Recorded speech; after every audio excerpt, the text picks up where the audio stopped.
کہ وہ بوڑھا ہو چکا ہے اور ضعف کی حالت میں ہے اور اپنے گھر میں ہے، مستقل بیمار رہنے لگا ہے، تو بار بار اس کی عیادت میں جائیے، تو آپ کو احساس ہوگا کہ یہ مرحلہ ہمارے ساتھ بھی آنے والا ہے، تو موت کی یاد آئے گی۔ پھر اس کے بعد آپ کو جب پتہ چلے کہ فلاں کا انتقال ہو گیا ہے تو فوراً وہاں پر پہنچے، انتقال والے گھر میں جا کر پہنچے جس کا انتقال ہو گیا ہے۔ تو اگر اس طرح سے یاد کر کر کے پہنچے گا، یا جیسے خبر ملی فوراً اس کے گھر اگر پہنچے گا، اسے نظر انداز نہیں کرے گا، تو اسے موت کو یاد کرنے کی توفیق ملے گی۔ پھر اس کے بعد کہا کہ اگر اللہ توفیق دے تو جاں کنی کا اگر کہ عالم سنے کہ ایک آدمی ہے اس کو نزع کا عالم ہے، تو آدمی فوراً وہاں پہنچے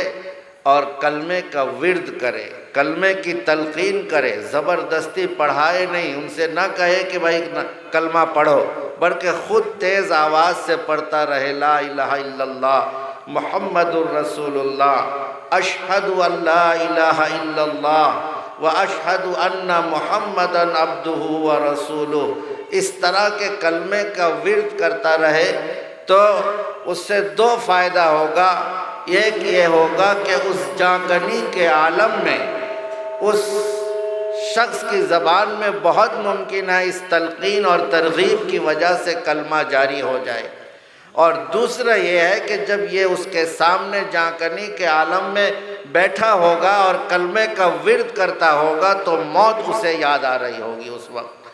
تو اس موت کو یاد کرنے کا طریقہ یہ ہے۔ اور کہا کہ جب انتقال کسی کا ہو جائے تو غسل دلانے میں بھی حصہ لینا چاہیے، خود آگے بڑھ کر جا کر غسل دلانے میں حصہ لیں تو اس سے بھی موت کی یاد تازہ ہوتی ہے۔ اگر غسل نہ دلانا جانتے ہیں تو کم از کم غسل کے وقت وہاں پر کھڑے رہیں، حاضر رہیں، اس سے جو ہے موت کی یاد تازہ ہوتی ہے، موت یاد آتی ہے کہ بھائی ہمیں مرنا ہے، ایک دن ضرور موت آنی ہے، ہمیں مرنا ہے۔ پھر اس کے بعد جنازہ پڑھنے کا اہتمام کرنا چاہیے، کوئی بھی ہو، ہمارا جاننے والا ہو نہ جاننے والا ہو، رشتہ دار ہو نہ ہو، کوئی مطلب اس سے نہیں۔ اگر مسلمان انتقال کیا ہے، اس کی نماز جنازہ کا اعلان ہو گیا ہے، تو آدمی اپنے کاموں کو آگے پیچھے کر کے جنازے میں شرکت کا سوچے کہ ہمیں جنازے میں ضرور شرکت کرنی ہے۔ کوئی مجبوری بہت ہے تو الگ بات ہے، لیکن ایک مسلمان کے جنازے میں شرکت کرنا چاہیے، اور صرف جنازے میں شرکت نہیں، اگر وقت آپ کے پاس ہے تو اس کے جنازے کے ساتھ ساتھ قبرستان تک جائیے، یہاں تک کہ اس پہ مٹی ڈال کر واپس آئیے، یہ اس کے حقوق میں سے بھی ہے، اور ساتھ ساتھ انسان کا دل جو ہے اس وقت موت کی یاد سے تر و تازہ ہوتا ہے، اور جب آدمی موت کی یاد کرے یا موت اس کے سامنے ہو یا موت کا نظارہ ہو، کم از کم اتنی دیر کے لیے تو اس کا دل کم از کم اللہ سے جڑا ہوا ہوتا ہے، اللہ کی طرف رجوع کرتا ہے۔ اور یہ کم بڑی توفیق کی بات نہیں ہے کہ آدمی کا دل کسی بھی حصے میں اللہ کی طرف رجوع کر لے۔ اگر دن بھر میں کسی ایک وقت بھی اگر ہمارا دل اللہ کی طرف مائل ہو گیا اور اللہ کی طرف رجوع کر گیا تو وہ لمحہ انتہائی قیمتی لمحہ ہے ہماری زندگی کا، کہ ہماری زندگی کا ایک لمحہ ایسا بھی گزرا ہے جس میں ہمارا دل اللہ سے جڑا ہوا تھا۔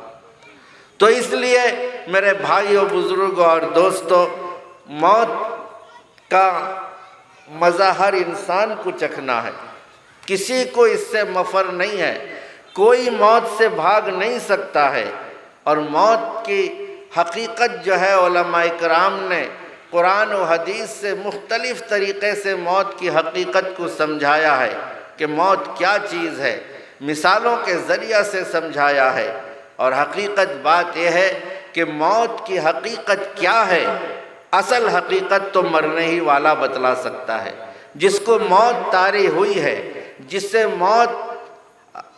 ملی ہے، وہی بتلا سکتا ہے کہ موت کی اصل حقیقت کیا ہے۔ لیکن ہماری ظاہری آنکھ یہ دیکھتی ہے کہ موت ایک ایسی چیز ہے جو بچوں کو یتیم کر دیتی ہے، موت ایک ایسی چیز ہے جو کئی کے عورتوں کو بیوہ کر دیتی ہے، موت ایسی چیز ہے جو کئی کی زندگی کو تباہ کر دیتی ہے، موت ایک ایسی چیز ہے جو پتہ نہیں دنیا میں کسی نہ امیر کا خیال کرتی ہے، نہ غریب کا خیال کرتی ہے، نہ گورا کالا دیکھتی ہے، نہ کسی کی عظمت کا خیال ہے، کچھ نہیں۔ موت اگر آنی ہے تو وہ آ جاتی ہے، اس کے سامنے کوئی نہیں، کتنی بڑی سپر پاور طاقت اس کے پاس ہو، اگر موت آئی ہے تو وہ ساری دیواریں پھاند کر موت اس کو اچک لیتی ہے، موت کے گھاٹ سلا دیتی ہے۔ تو موت ایک عجیب و غریب چیز ہے جس سے بچنے کی کوئی صورت آج تک پیدا نہیں ہوئی اور نہ قیامت تک پیدا ہو سکتی ہے۔ موت سے کوئی بچ نہیں سکتا ہے۔ جب موت کا وقت ہو جائے گا آدمی کو جانا ہی ہے، ہر حال میں جانا ہے۔ لیکن ہاں، جب اتنا ہمیں یقین ہے کہ موت آنی ہے، موت کو آنا ہے، لیکن ہمیں وقت کا پتہ نہیں، دن کا پتہ نہیں، گھڑی کا پتہ نہیں، تو ایسی صورت میں ایک بات کا تو یقین ہے کہ موت آئے گی، لیکن یہ نہیں پتہ کہ کب آئے گی، کس وقت آئے گی، کس گھڑی آئے گی۔ تو اب اس کا لازمی نتیجہ یہ ہوا کہ ہمیں ایک بات کا اگر یقین ہے کہ موت آنی ہے تو ہمیں ہر وقت اس کی تیاری کرنی پڑے گی کہ پتہ نہیں جب موت آئے تو اچھی حالت میں موت آئے، موت آئے تو خیر والی موت آئے، عافیت والی موت آئے، کلمے والی موت آئے، اور اللہ تعالیٰ ایمان کے ساتھ خاتمہ نصیب فرمائے۔ اس کی تمنا بھی کرنی چاہیے اور اس کی تیاری بھی کرتے رہنی چاہیے کہ ہر وقت موت کی تیاری ہو کہ جس سے آدمی کا خاتمہ ایمان پر ہو، اسلام پر ہو، دین پر ہو۔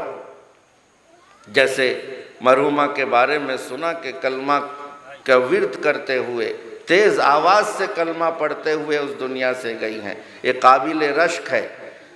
اور موت، اللہ تعالیٰ ان کے کس عمل کو قبول کیا ہے تو اللہ ہی بہتر جانتا ہے، لیکن بظاہر ہم یہ کہہ سکتے ہیں ان کا علماء سے، مدارس سے اور مدرسے کے طلباء سے بے پناہ تعلق تھا، اور شاید اسی تعلق کا نتیجہ ہے کہ اللہ نے کلمے والی موت نصیب فرمائی، اور بڑے اچھی موت اللہ نے انہیں عطا فرمائی۔ ویسے بھی جب کوئی آدمی پیٹ کے عارضے میں بیمار ہو کر دنیا سے جاتا ہے تو ایک حدیث کے اندر آتا ہے کہ اسے شہادت کا درجہ ملتا ہے، اور بیماری کے مستقل بیمار رہ کر اگر کوئی جاتا ہے تو اللہ تعالیٰ اس کی بیماری کو اس کے گناہ کا کفارہ بنا دیتے ہیں۔ تو یہ بہت ساری چیزیں، علامتیں ہیں جس سے پتہ چلتا ہے کہ اللہ کی بڑی برگزیدہ نیک صفت عورت تھیں جنہیں اللہ نے اپنے دربار میں بڑے اچھے انداز سے قبول کیا۔ یہ قابل رشک موت اللہ نے انہیں عطا کی ہے۔ میرے بھائیوں، بزرگوں اور دوستوں، اچھی موت کی تمنا ہونی چاہیے اور اس کی کوشش ہونی چاہیے۔ حدیث کے اندر آیا ہے کہ آپ یا تو عالم بنیے یا علم سیکھنے والا متعلم بنیے یا ان سے سننے والے بنیے، علماء سے باتیں سننے والے بنیے۔ کن عالمن او متعلمن او مستمعن، یعنی کم از کم اگر آپ عالم نہیں ہیں، اگر متعلم نہیں ہیں تو کم از کم علماء سے بات سننے والا جذبہ دل کے اندر ہونا چاہیے۔ کہیں بھی کوئی عالم کی مجلس لگی ہے تو ہمارا دل تڑپنا چاہیے کہ فوراً جائیں اس کی مجلس سے بیٹھ کر کچھ فائدہ لیں۔ یہ ایمان والے کی علامت ہے۔ جس کے دل کے اندر ایمان ہوگا وہ علماء کی مجلس کو ترجیح دے گا، اپنے تمام کاموں کو ترک کرے گا، ادھر ادھر کی باتوں کو ترک کر کے اگر دین کی مجلس لگی ہے، علماء کی مجلس لگی ہے تو وہاں بھاگے گا۔ چلو کوئی ایک بات تو دین کے میرے کان میں پڑ جائے گی۔ یہ کب ہوگا؟ جب ہمارے اندر ایمان مضبوط ہوگا۔ تو اللہ کے نبی نے فرمایا کہ عالم بنیے، یا نہیں تو متعلم بنیے، یا نہیں تو علماء کو سننے والے بنیے۔ اگر اتنا بھی آپ کو نہیں ہوتا ہے تو محباً ان سے محبت کرنے والے بنیے۔ اگر آپ علماء عالم نہیں ہیں، متعلم بھی نہیں ہیں، آپ کو وقت نہیں ہے، علماء کی مجلس میں بیٹھ بھی نہیں سکتے ہیں، تو دل کے اندر علماء کی محبت آپ کے دل کے اندر اس قدر ہو کہ اگر کسی عالم کو ذرا سی تکلیف پہنچے تو آپ کو بھی ٹھیس لگے۔ ایسے ہی محبت کا تقاضا ہے کہ آپ کو لگے کہ فلاں عالم کے ساتھ فلاں حادثہ ہو گیا تو آپ کا دل تڑپ جائے، تو محبت کرنے والے بنیے محباً۔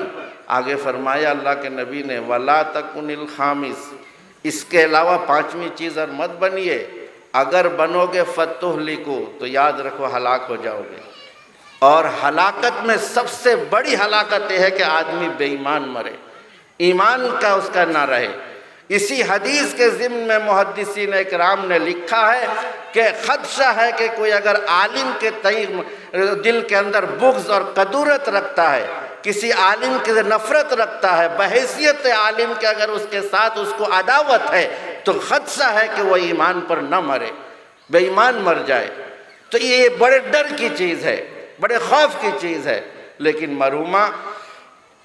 اس سے پرے تھی، ان کا تعلق علماء سے بھی تھا، ان کا تعلق طلبہ سے بھی تھا، اور وہ علماء سے محبت کرنے والی، طلبہ سے محبت کرنے والی تھی۔ تو آپ کی آنکھوں نے دیکھا کہ کس طرح کلمے کے ساتھ ایمان پر خاتمہ نصیب ہوا، اور جس کا آخری وقت، آخری ایام، یعنی دنیا سے جانے کے وقت جو خیر اور بھلائی کے ساتھ دنیا ختم ہو جائے تو الامر بالخواتیم، جب خاتمہ جس طرح ہوگا اسی طرح سے انجام ہوگا۔ اگر ختم ہوتے وقت اللہ نے کلمہ نصیب کر لیا ہے تو یقین کر لینا چاہیے اللہ نے انہیں عالم برزخ میں بھی عافیت کے ساتھ رکھے گا اور جنت میں بھی اعلیٰ مقام عطا فرمائے گا۔ جب انسان دنیا سے چلا جاتا ہے، جب روح پرواز ہو جاتی ہے، روح کے بارے میں آج تک کسی سائنس نے، کسی ٹیکنالوجی نے یہ پتہ لگانے سے اب تک قاصر ہے، کوئی بھی ٹیکنالوجی قاصر ہے کہ روح ہے کیا چیز۔ قرآن نے روح کو بتایا ہے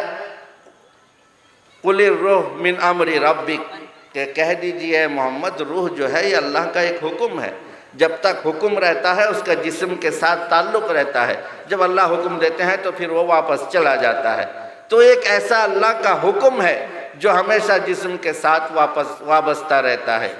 جب انسان مر جاتا ہے، مرنے کے بعد دنیاوی زندگی میں اس کا جسم سے واسطہ ختم ہو جاتا ہے دنیا میں، لیکن برزخ، عالم برزخ میں، جس کو ہم عالم قبر بھی کہہ سکتے ہیں، قبر صرف مٹی میں دفن ہونے کا نام نہیں ہے۔ ایسا بھی ہو سکتا ہے کسی کی لاش جو ہے دریا میں بہا دی گئی ہو، ایسا ہو سکتا ہے کسی کو کوئی پرندہ، کوئی درندہ کھا جائے، اس کے پیٹ میں چلا جائے۔ وہ لاش کہیں بھی ہو، کسی بھی جگہ پہ ہو، اس سے دنیا کے اندر اس کے جسم سے روح کا ناطہ ٹوٹا تو وہ دنیاوی زندگی سے نکل کر، عالم دنیا سے نکل کر عالم برزخ کے اندر چلے جاتا ہے انسان۔ اور پھر عالم برزخ میں جانے کے بعد پھر اس روح کا کنیکشن اس کے جسم کے ساتھ، جسم کہیں بھی ہو، جسم کے ٹکڑے ٹکڑے پوری دنیا میں بکھیر گئے ہوں، ہر ٹکڑے کے ساتھ اس کا تعلق جڑ جائے گا۔ یہ اللہ کی قدرت اور کرشمہ ہے۔ اللہ کا یہ ہے کہ آدمی کی لاش کہیں بھی ہو، جلا کے آپ راکھ کر دیجئے، ان راکھ کے ساتھ بھی جو ہے اس کا کنیکشن جڑ جائے گا برزخی اعتبار سے۔ اور انسان کے مرنے کے بعد سے ہی اس کے ساتھ اس کے احوال، برزخی احوال شروع ہو جاتے ہیں، یعنی انہیں راحت اور آرام، اگر نیک ہے تو راحت و آرام ملنا شروع ہو جاتا ہے، اگر بد ہے تو اس کے ساتھ تکلیف اور مصیبت کے معاملات شروع ہو جاتے ہیں، اس کے ساتھ عذاب کا معاملہ بھی شروع ہو جاتا ہے۔ لیکن اللہ تعالیٰ نے ایسا نظام بنایا ہے کہ دنیا میں رہنے والا انسان اپنی آنکھوں سے اس کو دیکھ نہیں سکتا ہے۔ اس کی وجہ یہ ہے کہ اللہ نے موت و حیات کو بنایا ہے انسان کو آزمانے کے لیے۔ سورہ ملک کی آیت ہے اللہ تعالیٰ اس کے اندر فرماتے ہیں کہ حیات اور موت کو ہم نے پیدا لیا تاکہ ان کو آزمائیں. تو اللہ آزمانے کے لیے موت و حیات کو بنایا ہے. کس کو آزمانے کے لیے؟ دنیا میں جو انسان ہے اگر اس کے احوال وہاں بتلا دیے جائیں گے، یعنی مرنے والے کے ساتھ کیا معاملہ ہو رہا ہے، اگر ہماری دنیا کی آنکھیں اس کو دیکھ لیں گی تو پھر آزمائش کا وہ مرحلہ، آزمائش کا وہ سسٹم جو ہے وہ خراب ہو جائے گا. وہ آزمائش پھر آزمائش نہیں رہے گی. آدمی مشاہدے کی دنیا میں پہنچ جائے گا، دیکھے گا نیک اعمال کے ساتھ معاملہ کیا ہو رہا ہے تو نیکی کرے گا، اور برے کے ساتھ کیا معاملہ ہوا تو برائی سے بچے گا. تو پھر اب آزمائش نہیں رہے گی، امتحان کا مسئلہ نہیں رہے گا. اس لیے دنیا سے آدمی کے جب موت ہو جاتی ہے تو اسے تکلیف اور راحت سب کا سامنا کرنا پڑتا ہے، لیکن تو ہماری آنکھ اسے دیکھ نہیں سکتی. کچھ مخلوقات ہیں جن کو اللہ نے متعین کیا ہے اور ان کے اندر یہ قدرت دی ہے کہ وہ ان کے حالات سے واقف ہو سکتے ہیں. تو میرے بھائیوں، بزرگوں اور دوستوں، جب انسان مرنے کے بعد نیک ہوتا ہے اور اللہ والا ہوتا ہے، اس کی موت اچھی آئی ہوتی ہے، ایمان کے ساتھ آئی ہوتی ہے، تو اس کی روح کا جو مرکز ہے اس کو قرآن نے کہا ہے کہ وہ علیین میں جا کر ٹھہر جاتی ہے روح، اور پھر وہیں سے اس کا کنیکشن اس جسم کے ساتھ ہو جاتا ہے. اور اگر کوئی مرنے والا خراب ہے، بدکار ہے، بدعمال ہے، کافر ہے، مشرک ہے، تو اس کی روح نکل کر جا کر سجین میں پہنچ جاتی ہے اور پھر وہاں سے اس کا کنیکشن جڑ جاتا ہے. اور یہ بھی مفسرین نے لکھا ہے علیین جو ہے وہ عرش کے نیچے کسی حصے کے اندر موجود ہے، اور ساتوں آسمان کے اوپر عرش کے نیچے اس کا کسی جگہ پر مقام ہے، اور سجین کا جو مقام ہے وہ 7ویں زمین کے نیچے تحت الثری کے قریب اس کے جو ہے کہیں کسی جگہ پر سجین کا مقام ہے. پتہ یہ چلا ہے کہ نیک اور بد روح آپس میں مرنے کے بعد نہیں ملتی ہیں ایک دوسرے سے. ایک ضعیف روایت کے اندر یہ بات کہی گئی ہے کہ جب نیک آدمی دنیا سے جاتے ہیں قبر پہ تو پھر سارے قبرستان والے جو نیک ہوتے ہیں ایک جگہ جمع ہوتے ہیں اور وہ پوچھتے ہیں ارے فلاں صاحب کیسے ہیں، ان کا کیا حال ہے؟ تو وہ نیا جانے والا کہتا ہے ارے وہ تو مجھ سے بہت پہلے آ چکے تھے. تو اس وقت وہاں پر وہ جو نیک روحیں ہیں کہتی ہیں انا للہ و انا الیہ راجعون، اس طرح سے پڑھتی ہیں. پتہ چلا کہ ان کا ٹھکانہ غلط ہو گیا ہے، وہ سجین پہنچ گئی ہیں ان کی روح. تو اس لیے میرے بھائیوں، بزرگوں اور دوستوں، اللہ سے یہ دعا کرنی چاہیے کہ اللہ تعالی ہمیں جب تک دنیا میں زندہ رکھے تو اسلام پر زندہ رکھے، اور جب دنیا سے جانا مقدر ہو تو ایمان کے ساتھ اللہ تعالی خاتمہ بالخیر فرمائے. ہمارے درمیان میں ہم سب کے ہر دل عزیز حضرت علامہ مولانا مفتی و قاری سید نقیب الامین برقی قاسمی دامت برکاتہم، محتمم و شیخ الحدیث جامعہ اسلامیہ مرکز العلوم سنگڑا، جنرل سیکریٹری جمعیت علماء اڑیسہ تشریف فرما ہے. اب ان کا ولولہ انگیز خطاب ہوگا. وآخر دعوانا ان الحمدللہ رب العالمین. اگر ویڈیو اچھی لگی تو لائک کریں اور تمام دوستوں کو شیئر کریں.